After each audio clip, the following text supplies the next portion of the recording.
Good morning. Today's video naman, i-unbox ko yung nabili natin na Bear Force. Ito yung gun attachment para sa mga pressure washer. So, ang in-order ko ay yung pwede kong gamitin dito na quick connect.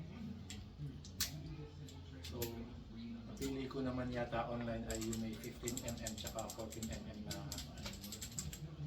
measurement. So, ito yan. Meron ako nakaraming dalawa. So again, location natin ay Lipa, Batangas. So, start. Ito na yung unboxing. So, fresh from the package. Yan. So, open na. Okay. Alright. Sikat ito sa ibang bansa. Kasi maganda yung may kulay yung nakita ko online, may kulay yung gun. And marami siyang attachment na nozzle para sa iba-ibang angle ng pag-wash. So, nakita nyo naman sa previous videos natin. Ay, actually, isa pa lang naman yung video. So, sa previous video na ginawa natin yung unboxing tsaka yung assembly nung re-aim na pressure washer. So, ngayon, sa new video, gagawa tayo ng unboxing ng Bear Force. Meron siyang gun. And ang in-order ko, meron din siyang foam spray at foam bottle. So, open na natin siya. Pag-open ng box, ang unang lalapagin nyo ay itong hose nozzle para sa foam spray bottle. As advertised, ito yan. Transparent siya para kita mo yung liquid, yung ubos na or kailangan mong magdagdag or yung concentration ba ng shampoo mo tsaka ng water is totally mixed. Ito yan. Then next, ito yung lagayan ng mga nozzle na pwede mong ilagay sa belt. Then right away makakapag-change ka ng mga nozzles. Ito yung 5 nozzles na kasama niya. So, sabi online, iba-ibang degrees to ng spray. So, yan. Pwede mo ilagay dyan. Bahat. Ganda siya. Maganda siya.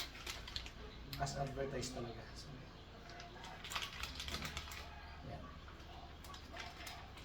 So, habang nag-wash ka ng sasakyan mo or ng garden or ng floor, pwede mo itong i-attach sa belt mo and right away makakapag-change ka. So ito yung second part. Next, ito yung attachment para dun sa bottle. Ang ganda. So pwede mo siyang ikot dito para maging vertical or horizontal to. And then itong front na natitwist is yung kapal and yung nipis ng spray ng water. Itong likod, again, para sa ito yung pressure para sa pressure ng pressure washer. Ayan. Meron din napapalitan dito, sabi sa online na kailangan talaga siyang palitan, which is ito yun. Itong 1.1, kailangan talaga siyang palitan dito sa likod. So, kailangan mo lang ng flat screw to replace this. Oops. Ito yung 1.1. So, sabi online kailangan 1.25 yung nasa loob. And then, ito ay 1.1. Or, basta, sabi kailangan palitan. Wala naman nakasulat dito sa pakala. Ang ganda siya. Maganda siya, guys. Tapos, i-attach mo yung gun. So, last one, ito ay yung mismong gun na. Wow! Ang ganda na.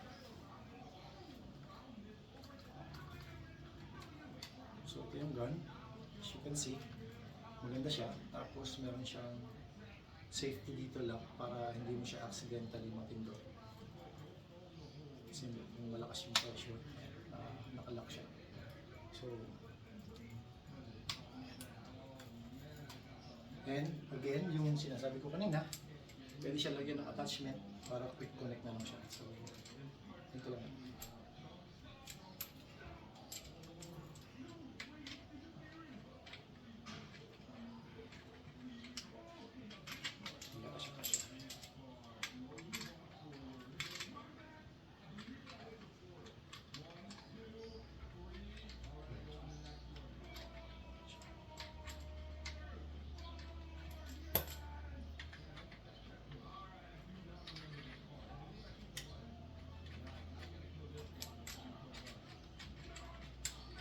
Yun. So, kailangan mo muna ito ilagay kasi dito somehow hindi ito nagkasya. Yan, hindi siya. So, kailangan mo talaga ilagay ito.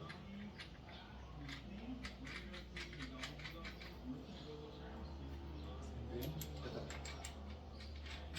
Para lang siya maging quick connect.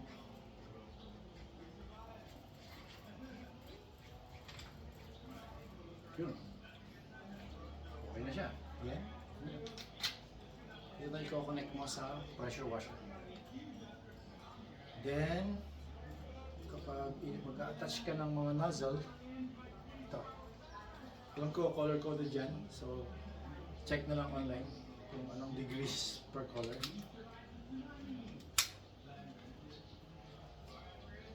So, pag i-attach mo yung gun,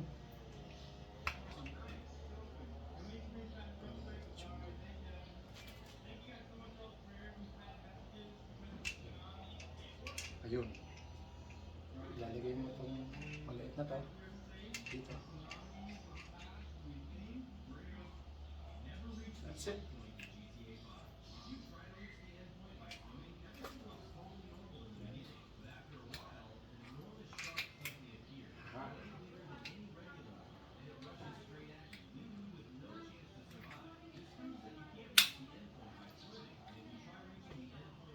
Ang ganda.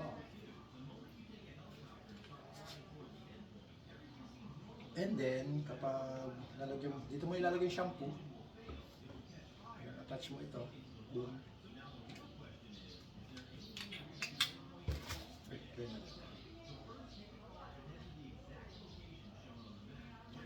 So, yeah, sabi ko online, meron na siyang pang-measure. So, 500 ml up to 1,000 ml. Ayun. Yung 1,000 ml. So, bigyan mo lang yan. Maganda siya. Yeah. Kita na maganda rin yung pag-spray niya ng foam. Testingin natin to sa pressure washer natin.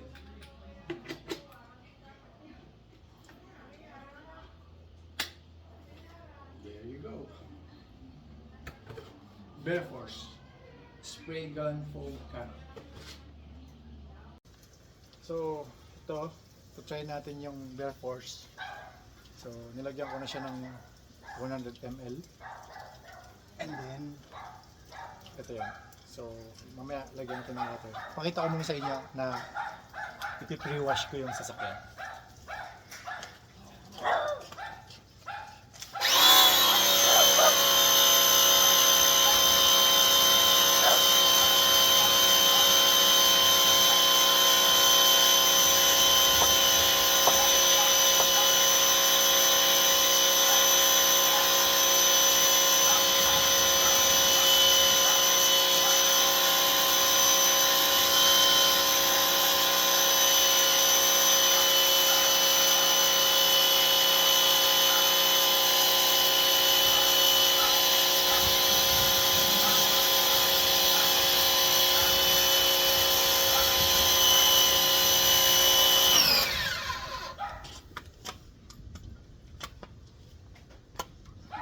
Lagyan lang natin ito ng water.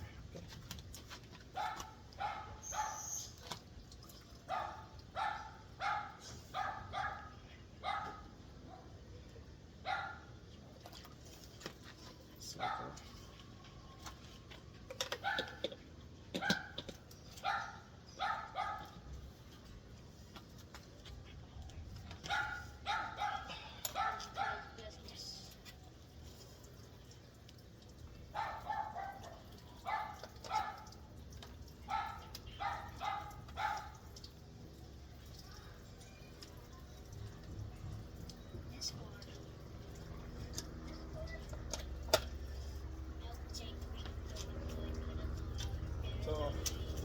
ko sa inyo.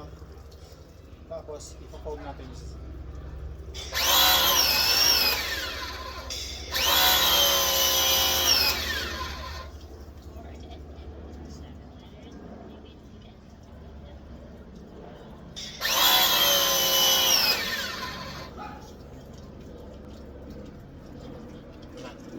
Pakita ko sa inyo na foam natin sa skin.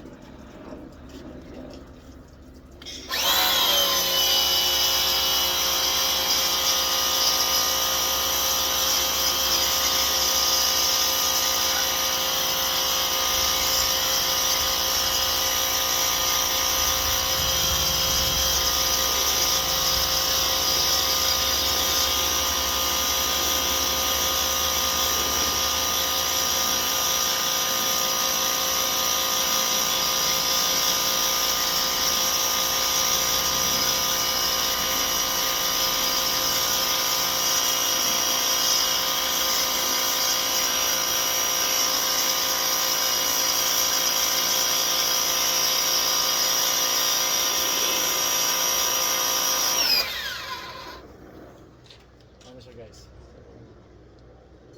Good na siya. Ngayon, i-rinse na natin siya. So,